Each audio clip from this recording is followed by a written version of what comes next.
શ્રીમન્નારાયણ નારાયણ।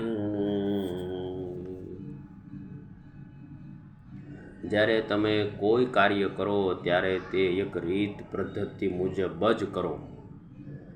જો તમે પ્રતિદિન સતત કાર્ય કરવાને ટેવાયા હોવાને કારણે તમે એ પદ્ધતિસર કરો છો એવું તમને લાગતું નથી, પણ હંમેશા કોઈને કોઈ રીત નિયમ પદ્ધતિ તો અપનાવો જ છો।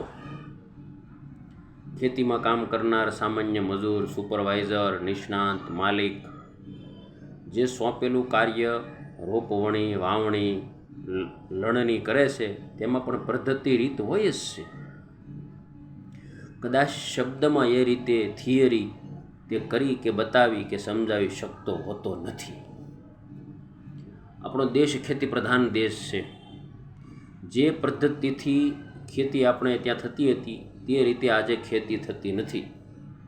અનેક પ્રકારના સાધનો, પદ્ધતિ, બિયારણમાં સુધારણા, નહેરના પાણીની ટપક ખેતી કરતા ખેડૂતો થઈ ગયા છે। એ જ રીતે શિક્ષણ ક્ષેત્રે કેટલી બધી પદ્ધતિ, રીત અને વૈચારિક ફેરફારો થયા છે જે આજે ઉપયોગમાં લેવામાં આવે છે। કાપડ પદ્ધતિ એટલે હાથ વણાટ, ખાદી વણાટથી ઓર્ડિનરી લૂમ્સથી માંડીને આજે હાઈફાઈ લૂમ્સ પર કાપડ વણવામાં આવે છે। આવા ફેરફાર હજુ પણ થતા રહેશે। એ તેને કારણે આપણે આપણા જીવનમાં થતા કાર્યોમાં ફેરફાર જોવામાં જરા પણ સંકોચ રાખવો જોઈએ નહીં। કામ કરવાની એક વધારે સારી પદ્ધતિ હોય છે જે કાયમ સારી હોતી નથી। દરેક કાર્યની પદ્ધતિમાં ફેરફાર થતા જ રહે છે અને થતા રહેવા જોઈએ, અને આ જ ફેરફાર માનવીને પ્રગતિના પંથે દોરી જાય છે।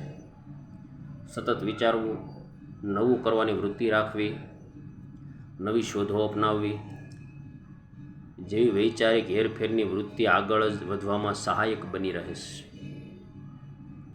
જો થંભી ગયા, અટકી ગયા તો જે પાછળ હોય તે આગળ ચાલ્યા જશે